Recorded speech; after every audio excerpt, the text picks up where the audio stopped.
Okay, you all know Jeff. I'm going to mute and let you take over the show. It's an absolute pleasure to welcome you back for round two. Jeffrey Thank you. Siegel, ladies and gentlemen. There is that sort of excited, slightly nervous energy because I don't know exactly what's about to happen. And that's really, really fun. You're all here because you have some interest in health, well-being, working on improving various aspects of your life, doing that in community, which I think is so important, and the piece that often falls to the wayside, in this culture where we kind of isolation is such a rampant thing and we feel like we kind of have to do it all on our own. And the truth is we're not meant to do it all on our own. It doesn't really work that way. So when we get together and we can do it together, we come better together. It really turbocharges the whole thing. So I wanted to just kick things off as I usually do with some breaths. So I'm going to invite us to take 3 deep breaths together. And I just want to frame it this way. All right, on that first breath, I just want you to focus all of your attention and energy on relaxing your body. So especially on that exhale, if you notice any tension in your muscles, just letting it go. And then on the second breath, I want to invite you to relax your mind. Now you can take that how you like, but I like to kind of imagine this tension in my headspace just sort of like dissolving, as if my thoughts were sort of unraveling, and it just sort of gets calm, like the wind that was blowing just stopped. And then on the third breath, I want to invite you to relax your soul. Again, you can interpret that however you like, but whatever other part of you is here or there or everywhere, just let that also welcome it and let it be here relaxing with us. So whenever you're ready, 3 breaths, deep, slow, and just go for it. Letting your body settle. On the next breath, letting your mind, thoughts, head dissolve and relax. On that last breath, whatever other part of you that isn't quite captured in just body or mind, just letting that part be here and also relax together, mingling.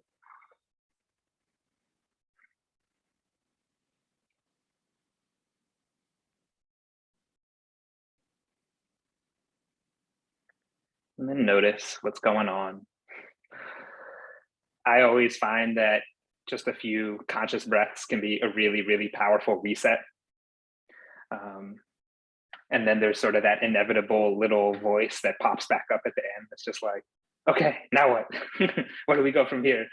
Do I keep breathing? Yes, keep breathing, keep going, keep breathing. So I was anticipating people having some questions but I also really just wanted to kind of kick things off with a little bit of an inquiry into what is health, what is wellness, what is well-being, why do we talk about these things, why do we invest energy and money and time and effort and mental strain, and why do we give ourselves so much like grief and guilt about the things that we think are healthy or the things that we're doing that are quote unquote unhealthy. And I think a lot of times we often don't even necessarily define for ourselves what health is. So this is what I want to invite you to do right now, is take a minute. If you have something to write down on, you can, or you can just type into the chat. I just want you to finish this sentence, right? Health is. So take a moment, write down, health is. Health is what for you? And we'll participate.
So I'm popping up the chat. Health is balance, restful sleep, a mindset. Health is movement. Health is listening to my body. This is where, since this is a small group, all right, and with anything that we do, I like to say there is the pass or play principle, right? So if you're like, nah, don't really feel like responding right now, that is totally cool. But Allie, I kind of want to put you on the spot for a moment. And do you mind sharing a little more? What do you mean when you say health is movement? That one's, I like it. So when I think of like me at my healthiest, I think of constant movement, whether it be like in my mind or my body, and I'm always active in some way. So I think it's always like moving towards something. So it's like I'm moving towards something like outside. So again, like walking, I feel like is a time where I think about, you know, being outside in the summer and sunlight and being like healthy, and that's like movement.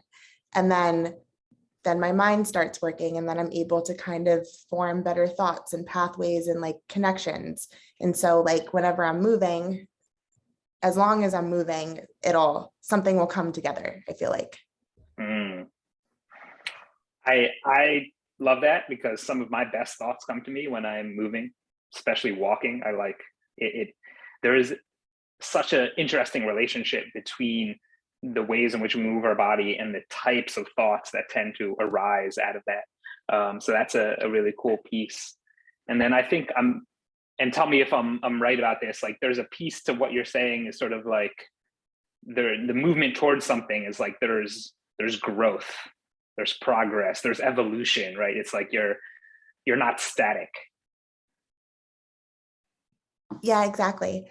And I feel like even when you think about times, and I feel like Whitney and I have talked about this too, or moments in my life where I feel like I am like stagnant, are the times when I'm not at like my best.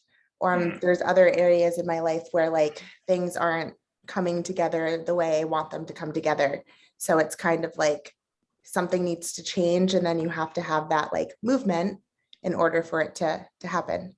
Yeah. Oh. And so I like this, and this is a phrase we toss around a lot with like being at our best, right? And it's something I think like coaches, right, and trainers, we love to talk about being at your best. We want you to be at your best. Like, yeah. But like, what the hell does that actually mean? And like, what are the things that actually help us be at our best? Like, do we know it? Like, I feel like we all kind of know what it feels like. And we also perhaps more often know what it doesn't feel like when we're not at our best. And I wonder if you could just even say like health is being at our best.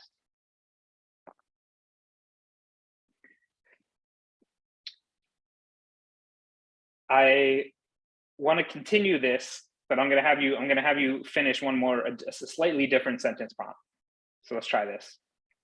So first one was health is, and these are all great things. I wrote down health is feeling alive, capable, energized, awake, aware, free from pain, free to co-create. I wrote a lot of things. I'm going to put this little post-it note up, up on my desk with all my other post-it notes. So the next sentence that I want us to explore is this. All right. My health is dot, dot, dot. And go ahead. What comes up?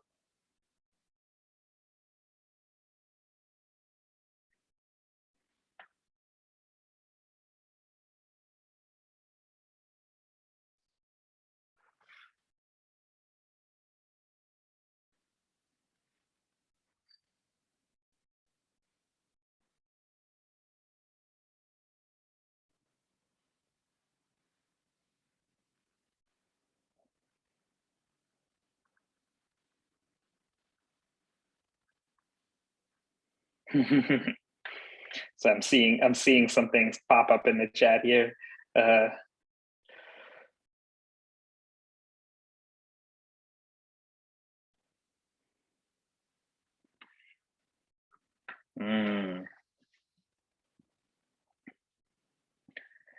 Oliver coming in with my health is a work in progress, which I you've hit upon a fundamental truth that we are all works in progress. We are all beings in formation, and health is always a moving target. And I think that's one thing that kind of makes it hard, is that, and this goes back to Ali's point about like being stagnant or being stuck. You know, it's like, if health is movement, if health is growth and evolution, right, then being healthy is the allowing of that growth and evolution to happen. Yet so often when we actually think about health and the way it's packaged and sold, it's this very static thing, right? Health is looking this way. Health is eating this way. Health is doing this sort of activity. Health is when your body does this and feels that, right? But that doesn't allow for the movement, for the growth, for the evolution, right? So I think reminding ourselves that it's always a work in progress is one of these things that's so important, and it's really hard to accept, because I know when we're not at our best, right? We're like, yeah, all we want is to feel better. My health is everything. My health is fewer screens after work. Yes, screen addiction is real, and I'm blissfully unaware. And I like this definition. My health is everything, because like I think it's important for us to often expand our definition of what health is. Again, we get pigeonholed and really narrow and saying like health is, you know, eating low glycemic vegetables after taking a walk through a beautiful forest with your soulmate, right? Like, yeah, that sounds lovely, sure. Right, but like health is also cuddling up on the couch with your loved ones and being there for each other, right? And so this this kind of points to another sentence that I want us to explore. And I'm just trying to kind of tease out some of the nuances here that I think get lost, right?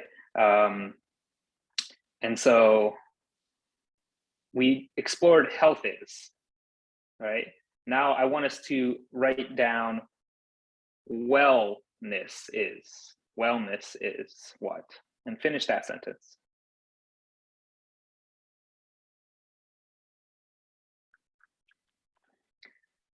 And if you're like, oh no, it's a trap. It's I've walked you into a corner. You're like, oh, it's the same thing. No, maybe it's a little different.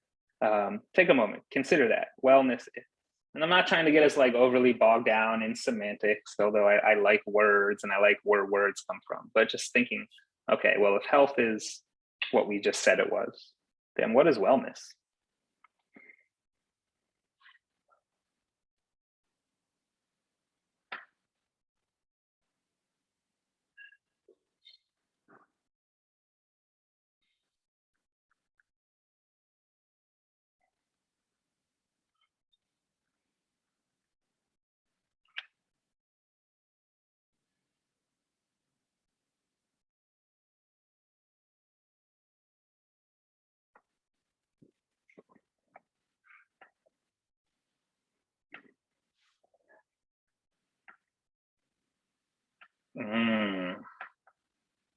I'm loving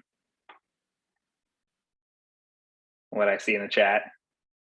And feel free to share, or if you're still pondering on it. So the comment is, wellness can be the ability to spread your health to others, which is awesome. So awesome. Love that, because I truly feel that like my greatest joy comes from the spreading of health, comes from the spreading of joy, and the being of service. You know, and I think there's something so fundamental about humans and the way we want to be of service and help each other, that is really key linchpin in this whole wellness thing. To truly live the above two terms, health and wellness. Yeah, that was sort of like my definition. I was like, wellness is all of the above plus a little more. Right? What's that little more? I think you hit upon it. The little more is maybe the sharing. And a lot of that sharing just happens. It just sort of happens naturally, right? It's not necessarily super effortful. It doesn't have to be. Wellness is at peace and in tune or aware with me. Peacefulness, attunement, which goes back to the listening to my body piece, huge part of that, right? It's like, so like in order for health and wellness to exist, like we need to be paying attention. We need to be paying attention. And a lot of times we're not always paying attention, or we're not paying attention to the things that maybe we need to be paying attention to. Wellness is being able to be in balance and work through the chaos. Yeah, this idea of balance is very important here. And we talk a lot about balance, right? We talk about work-life balance. We talk about like macronutrient balance, you know, having a balanced diet, having a balanced lifestyle, right? Like balance is a hugely important concept, but it's also this thing where it's like, it's a Goldilocks zone of too much and too little. That's different for every single person in every single context, right? So it's like, how do we know? How do we find that sweet spot of being in balance? And so I want us to do one more final sentence, all right? And again, maybe you're like, oh, I've already sort of answered this. All right, this last sentence is, my wellness is. Up real quick, Jeff. What Oliver just put in the chat, I think is awesome. The calm side of health. Thank you for pausing. Oliver, would you like to share a little more? Health can be very stressful for me sometimes because you either have it or you don't, or you miss doing the healthy thing. I think wellness to me is kind of the flip side of it, and I find it reflected in all the other terms, right? Peace, balance. To me, kind of health includes a certain amount of pressure, and it's kind of, you're either healthy or you're not. And a lot of that is, just external messaging about health. Wellness to me has a very kind of calm, more of a practice than a goal kind of sense to it. I like that. Yeah, state versus goal driven. And I want to come back to your piece on like health being kind of a frustrating thing, because I think that's important there, right? The striving after health, the chasing after health, right? The coveting it, and then feeling perpetually let down and disappointed because it's always a few steps away, or we're never quite exactly meeting those expectations. Like it's a huge dilemma I think we all face, anybody who's ever really tried to invest some serious energy into it. So I like the wellness as this sort of a less of a striving state. And so I wanted to go to the last sentence, which is just a reflection for all of us, right? My wellness is. What is your current state of wellness? My wellness is good. Here, present.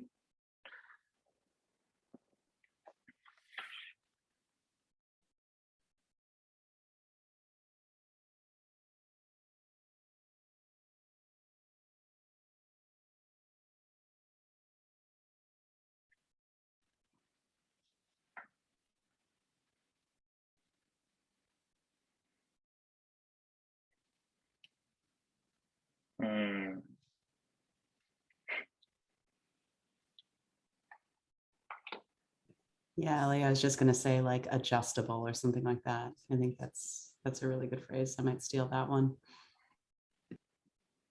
Yeah, my wellness is decent. And I appreciate the honesty there, right? And it's like it goes to the question, like, how do you measure it? If you look at a lot of the sort of research around wellness, it's often they use the term subjective well-being, right? And pure, like, and just putting that word subjective in front of it is like, it's hard to measure wellness objectively, right? In a way that is equal, right? Across people and across countries and across all these other dynamics. And so wellness is highly personal. My wellness is healing. Ooh. Jason, would you like to share some more? I'm curious what. Yeah. This is positively thematic for me, isn't it? It's a lot of these answers are all coming up for in relation to my recovery as someone recovering from substance abuse and my understanding of the world. So like when I see all the words that you all are using to describe what health and wellness is, I couldn't agree more. And I know that because I'm a person of extremes, that I have to seek balance before I can start, before that movement comes, because I might do all the movement until I'm injured horrifically, and I might do all the wellness until I'm completely unraveled. And a case in point would be that I did so much reading on trauma that while preparing for a trauma retreat that I opened my trauma box. And these are ways that like I kind of think of myself as like that clumsy guy in the weight room who just dropped a weight and tipped over and fell over the bench. And this is how I'm discovering it. So just before hopping on this call, I was on another call with some people that I am a part of a cohort with, to talking about therapy, because we do work with other people, and recognizing that there may be a sliver of my old self who lives within me and sometimes speaks for me first. And that's where I think about how I'm healing from that experience, and from those times where I went way too hard or I backed up completely from my health and from my wellness. And while maybe everything looks okay on the surface, it may not be underneath. And that's been, I guess, my journey, is like coming back to that balance and recognizing that I may have been ignoring some of my health and wellness, and must remember that balance and accept the fact that I need that chaos to know what balance looks like. I love that last piece on the importance of being out of balance, right? Actually can be really helpful. As one of my teachers always said, was extremes are great teachers, but they're horrible places to live. So, it's like there's a time and a place for extreme. And like, let's be real, like Americans in general as a culture, like we do extremes really well. Extremely well. Like, we do extremes extremely well, whether it's food or TV, whether it's snacks or like games. I don't, we go big or go home, right? And those can be good moments, but that's not where we want to necessarily set up our camp and dwell on a daily basis. Yeah. And my wellness is settling. Settling is an interesting word choice, Oliver.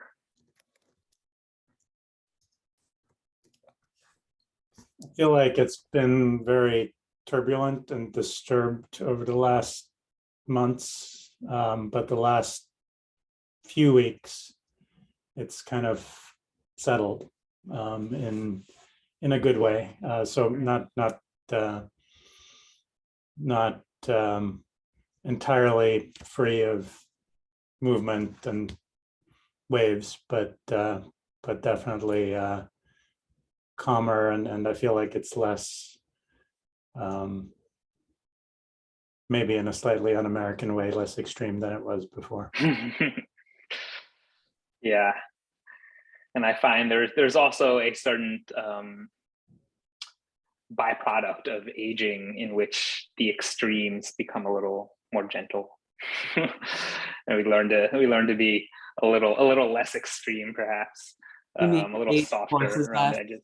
It forces us to moderate or something. Yeah, I don't know if it's the biological limitations of the body saying like, you know what, trying to do 100 burpees in 5 minutes might not be the best idea, right? Or whether it's the wisdom of older age, where you're like, yeah, actually, maybe pushing so hard, or maybe going totally off on a bender isn't actually what I want.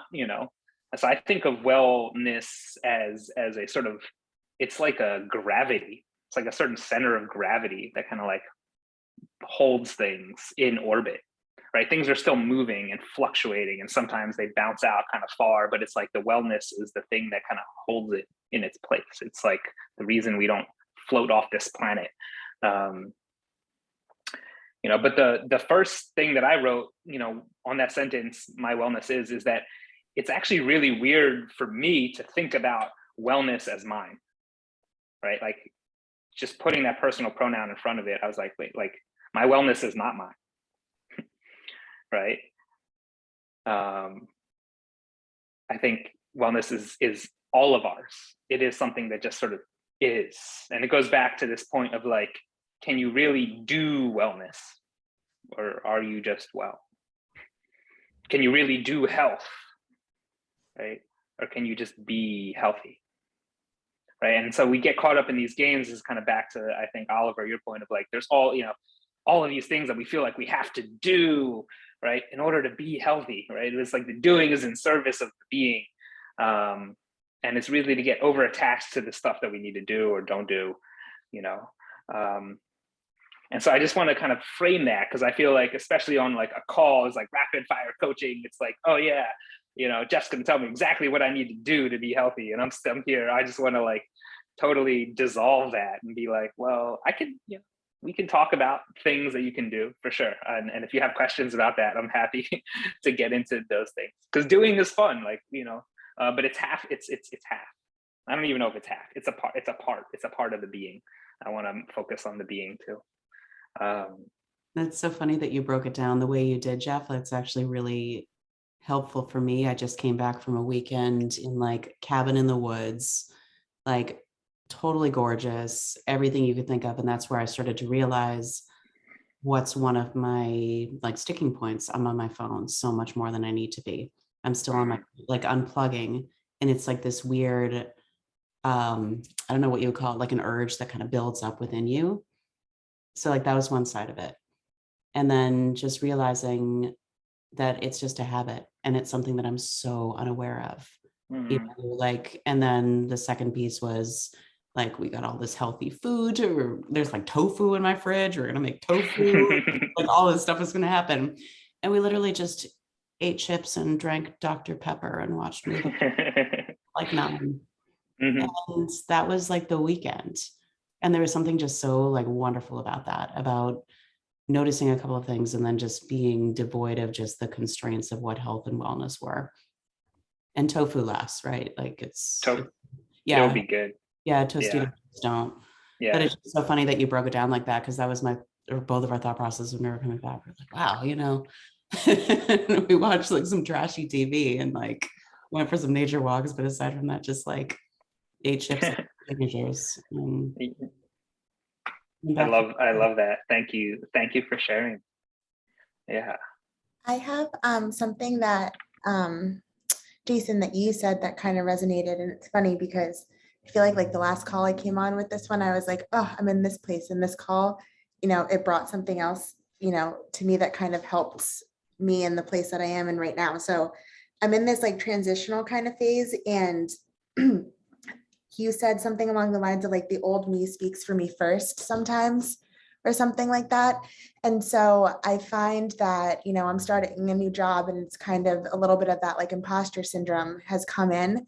And so you saying that is, Whitney and I were talking about this earlier too, is that I am questioning myself, and it's a little bit of that like old me that's showing up for me like first, where it's like, that's not you anymore. That's a person who's, she was there, but you have evolved and changed into this human. And so like, yeah, she's still a part of you, and like you can remember and those pieces because that brought you to who you are today, but like that's not who you're showing up to be.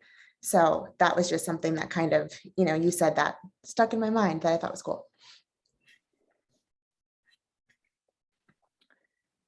I'm so happy that you brought in the concept of old me and present me and future me. And I think there's something we kind of touched upon in the last call, the importance of thinking of ourselves, one, like relationally, and then two, longitudinally, right? It's like we get trapped, and this goes back to Ali, your point exactly, on just like these, like getting caught in the staticness, right? Like whenever we're feeling super stuck, it's because like we're usually over identified with like our one particular version of ourselves, right? It's like we're saying like, oh, this is like, my body is this way and feels this way, and my life is this way and feels this way, and it's like we can't feel like we can't change anything. It's like it's all, nothing is moving, right? And it's like we haven't zoomed out to realize like, oh, like who we were yesterday and who we were the week before, and then, oh wow, like who we're going to become the week from now, like.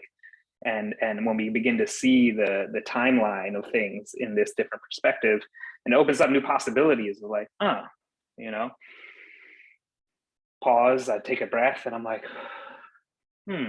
who's here right now, right? Which version of me is speaking? Who am I talking to right now? Am I talking to old Ali? Am I talking to old Oliver? Am I talking, you know, for me, the most exciting thing in which we can kind of like, and I kind of feel that this is alive right now in this space, is like inviting in the parts of ourselves that are like they're just budding, you know. They're there, but they're not like fully formed. We haven't like sprouted the leaves, but like you can, if you look close enough, you see a little bud somewhere, and you're like, oh yeah, that's a part of me too, and it's there, and you're like, oh yeah. And it's like these are opportunities where we can like pay attention, we can nurture that thing. And that's the growth. That is the personal growth, and that's what ultimately these greater degrees of health and wellness originate when we allow ourselves these opportunities to grow into the new things that we are becoming. I feel like I want to say like, hey, I want to say amen, and just like, yeah, hallelujah, here it is. Like that was my sermon for today. That was incredible. I want to piggyback off that a little bit if I could.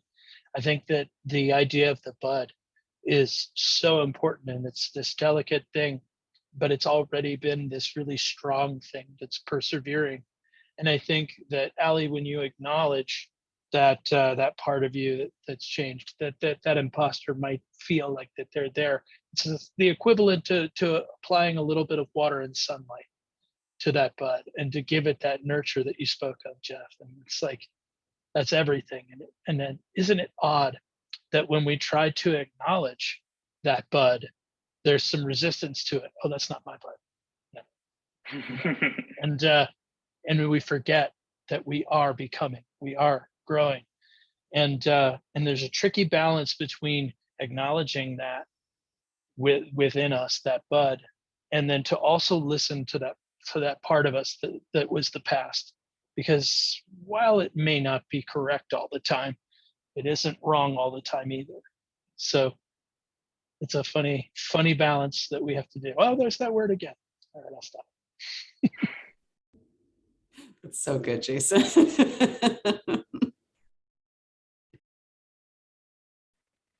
I love this sunlight and water, because that's just like taking care of yourself. Yeah, the metaphor of being a good gardener is always like such a beautiful one that I come back to a lot, you know. And I think about a lot of, you know, if we go back to this idea that the doing wellness, right, the doing health, right, like I'm gonna do my workout today, right, and I'm gonna make my vegetables, right, like those are like, we're planting seeds in our garden, you know. And then it's the nurturing it, right, with the warmth and the sun and the water, which is all those other things that we talked about, which is just like sitting in a cabin for a weekend with someone and not being on your phone, right? Like that's giving it time for those seeds to begin to blossom and to bloom. And it's hard because we never know like when these things are going to fruit, but like just keep planting the seeds, right? Keep planting the seeds and keep taking care of the garden. And I find that, you know, for a more personal thing, you know, if you want to reflect back on whatever challenges you might have with regards to your body or your health, right? And whether that's like patterns of eating in ways that you don't want to eat, or like issues around, you know, not liking your body and the way it looks or the way it feels, you know, I think it's really important and a really helpful check-in that you can do.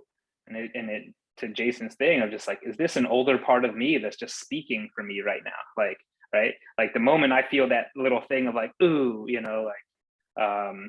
maybe it's around food or something, and I'm like, ooh, like, yeah, that's not something I want to eat. I can't eat that or whatever. And I'm just like, wait a second, is that old Jeff just speaking, right? And so to Jason's point as well, it's like we can listen. Like old Jeff has something to say. It's data, but it doesn't have to be a directive. So I can take that data and say, oh, thank you for that data. And guess what? I got it from here. All right. And I can make a different decision. So I'm inviting in new Jeff and saying, oh, what does new Jeff have to say about this? Well, yeah, you know what? Maybe it's not a big deal. Maybe everything's great. And usually everything's pretty good. Let's be real here in terms of, the relative privilege and things that we have in our lives, right? Like most things are pretty good. Yeah, data versus directive, that's such a good analogy, or just a good way to simplify it, I feel like, because everything that comes through most of mine and most people's brains, we automatically think it's true, regardless of what it is. It's like, I just assume that whatever my brain is thinking is exactly what's going on. Particularly maybe it's, your brain trying to protect you. Mm. That was such a nice way to put it, what you said. There is a great concept in a book, and I'm blanking on the title of the book, but it's something like How to Change Your Brain, I think is actually the title of the book. And it talks about free won't, right? So a lot of times we talk about free will, right? This idea that like, yeah, we get to choose, we get to decide what we want to do with our life, right? And they're sort of making the argument to your point that like the thoughts that pop into our head, we don't really choose. They just show up, and most of the time we're like, oh, that's it. Like that's real. That's reality. It's true, right? And it's saying like where our real power comes from, it comes from in our ability to veto those thoughts. We can't necessarily choose which thoughts show up in our mind, but we can choose which ones we want to act upon or pay attention to, right? And so they call that the free won't, like, right? It's not necessarily free will in terms of choosing the thoughts, but it's free won't. I don't have to pay attention, or I don't have to obey every thought that pops into our head. And of course, on paper, this sounds great. In reality, it's really hard.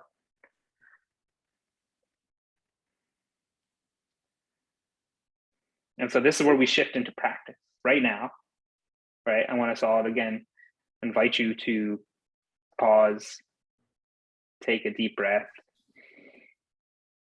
listen to your body, and just notice what's the thought that's just popping into your head right now.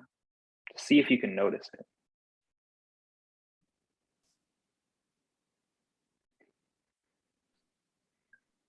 And then I just remember, just taking this, you don't have to act upon it. You don't have to agree with that thought. You can leave it because it's going to go. But just like the practice of seeing that.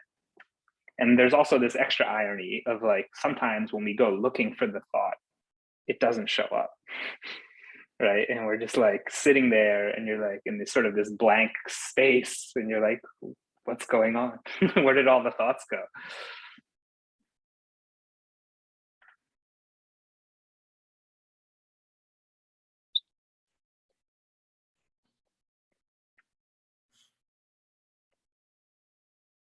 So this is where we get into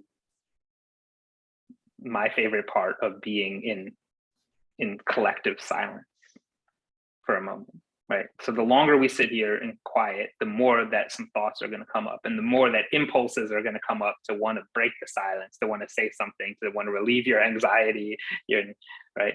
So I want to challenge all of us to just sit for a minute in silence together and just seeing if we can watch what's coming up for us, right? Like, again, like this is the welcoming of those little buds, the newest parts of ourselves to be here.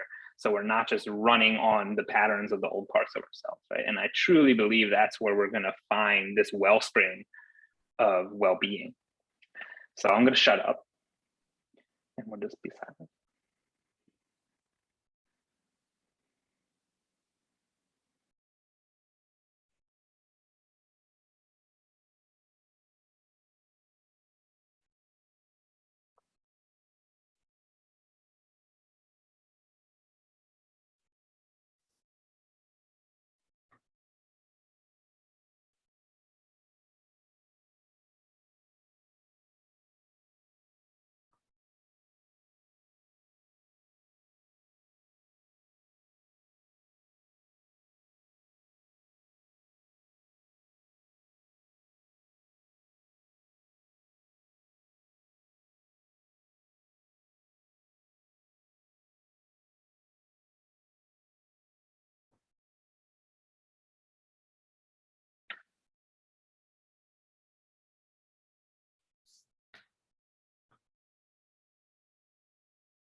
And so just see if you can notice the itch, notice the urge. And you can kind of ask the question, is that an older part of me coming in to just keep things going?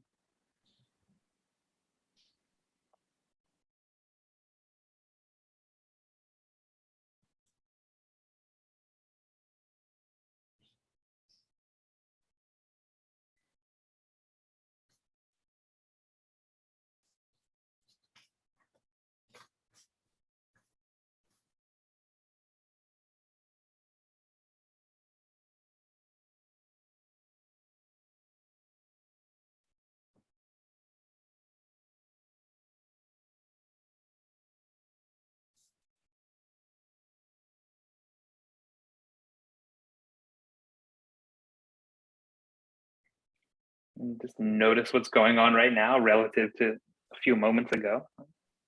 You're different, we're different. Thoughts have come and left. I counted at least like 15 thoughts. Those are just the ones I captured.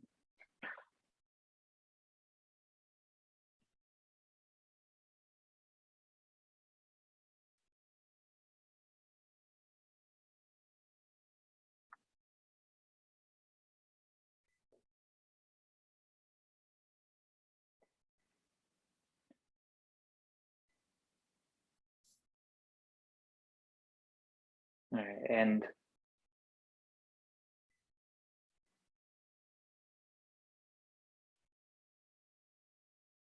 want to invite now, what do you notice? Just in this moment, what do you notice? What's true for you? Feel free to just shout it out.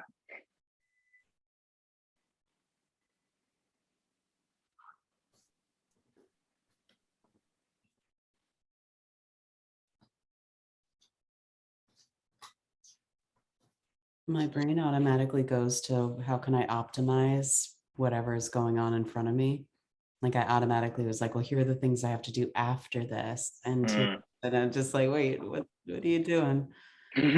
So my initial thoughts were purely logistics, which is a default for me. Yeah. So that was the you have a beautifully logistic mind. Like that part of your mind is so well honed, like it's so well crafted. It's really good. It's really good at its job. And for me in particular, I don't, and I've had to cultivate it through years. You would never guess. So yeah, it's just so funny. So that was how about you guys? Yeah. And so this sort of like, you know, the mental patterns, whether they are sort of inherited or been practiced and cultivated, right? It's like we're always practicing something. And so like those patterns grow in strength and go in strength, and they kind of become our default. And so it's a wonderful thing, right? To have a mind that can solve all these problems and keep all these pieces moving and make sure not, you know, no ball gets dropped. Like that's wonderful.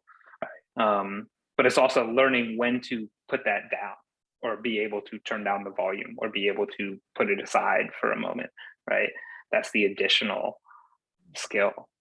Yeah, I mean, no balls are dropping. It's literally like I have some lettuce I need to put in a thing, and like I need to check my mail. Like, come on. I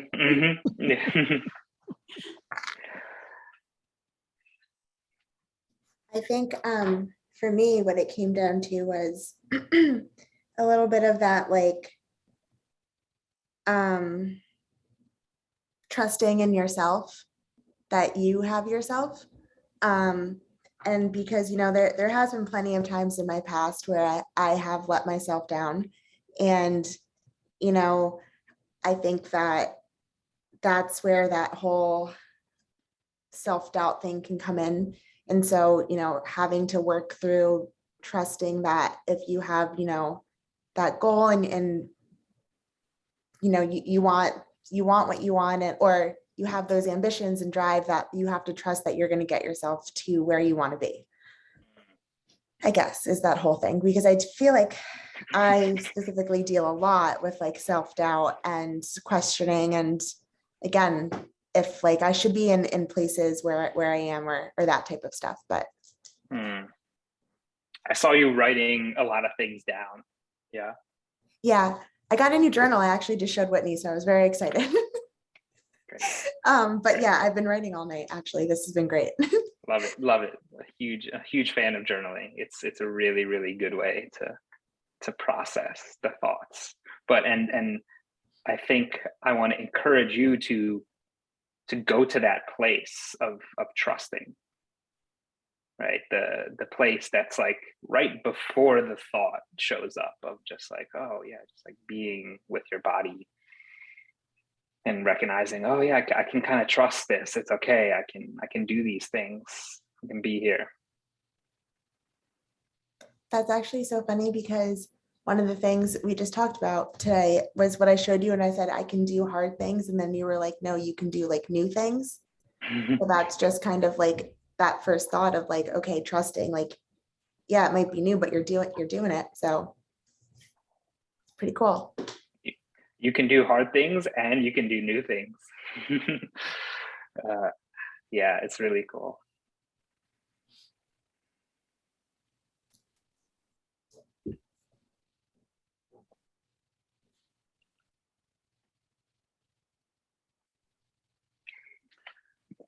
It's funny, Jeff, that you mentioned the how sometimes we'll go in and the space is wide open. There's nothing there. And that makes me chuckle because we're constantly trying to go there on purpose and can't. And and then I was like, oh, I absolutely went right in and there were no thoughts. And then just I felt like a lot of joy, because it was just like the old parts of me would have had lots of criticism and would have shouted failure like an F word, and instead, with this new way of being that's not so new anymore, but it sometimes can feel brand new, with the perspectives of other people's voices and perceptions. It's like, oh, I've been trying to get here, and I accidentally stumbled into a nice little space of nothingness that then, of course, turned into a whole bunch of thoughts that ran away with me. But because I also am a person who struggles to be logistically minded, to let it go and let it be like a hungry puppy running around. Oh, there's an actual hungry puppy. There, then that actually was all bliss. So, like, thank you for being teachers. You are all teachers. And I feel like this is already happening. I kind of want to invite us into this. Like, it'd be a nice little closing practice for us together, because we're already doing it. But basically, I want us to just look onto the Zoom, looking at each other's faces, right? Recognizing that there is this three-dimensional, beautiful, breathing, wonderful human. And just sending and receiving health and wellness to each other right now.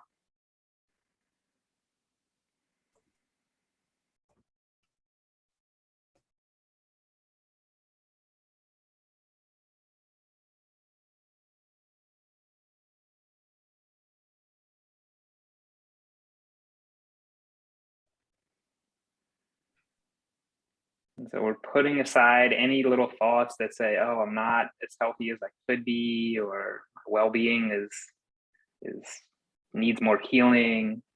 Like, no, like, just being here right now, like, there's already tremendous amount of wellness.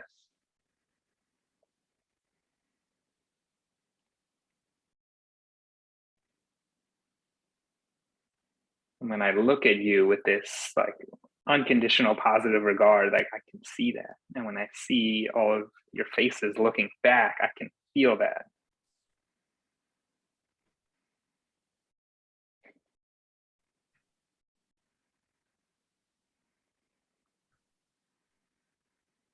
And notice it can be hard. It can be hard to sometimes receive, to let in. Sometimes it feels easier to give.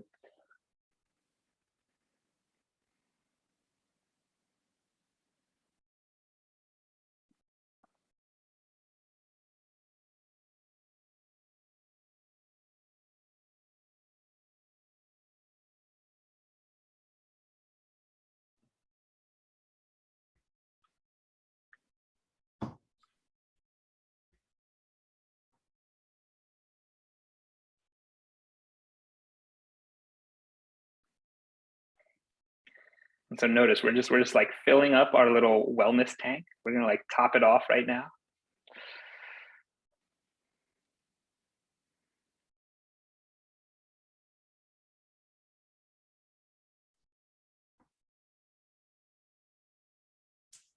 And the most beautiful thing is that like this is wellness we are just sourcing and creating together. And now this is something that all of us can go back to our respective 5 little worlds and share that. You know? And we don't really have to do anything. Now we're just like showing up in the space with a little more of a smile and a little more of a sense of all of the things that we wrote down. Listening, movement, right? Being at peace, being attuned, balance.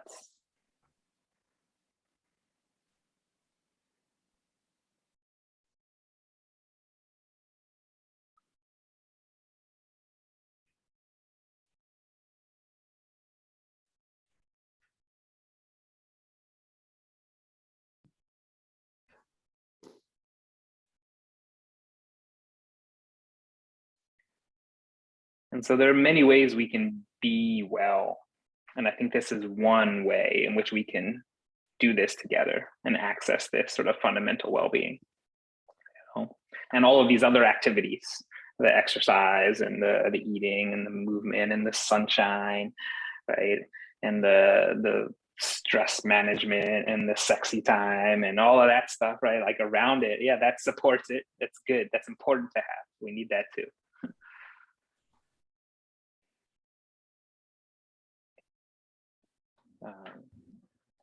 But I really hope that I wanted to, leave everyone on this call, myself included, with just that feeling of like, oh yeah, there is a certain wellness that's always present in me. I don't need to do a damn thing to produce it. It's there. Just need to pay attention to it, allow it to blossom, allow that little bud to lead me to the next thing that I can do that's going to help support that wellness to keep growing. And then we just keep growing and keep growing and keep growing. So, with the clock ticking down, I just want to invite any closing comments, thoughts, reflections, words, feelings, movements, giggles, whatever.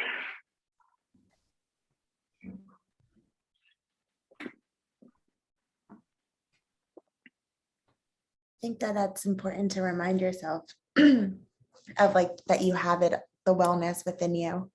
It's not something that I really ever thought about. Mm.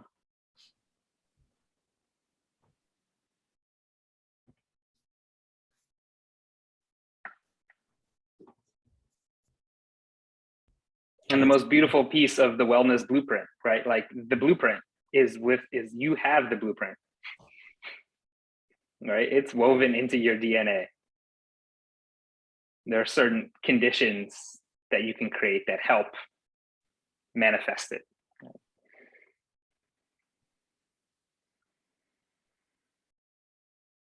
I'm gonna change my answer on my wellness is to maybe close it out with stillness for me, because I think one of the realizations was that all the other stuff is a lot noisier and you really have to be quiet to find that wellness within you. But it's a really helpful reminder.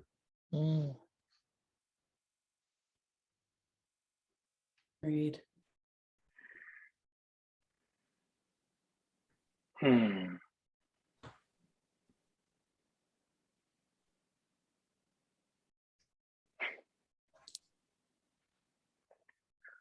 We all just did wellness. That's good. You did wellness good right there. Yeah, right. It feels so nice.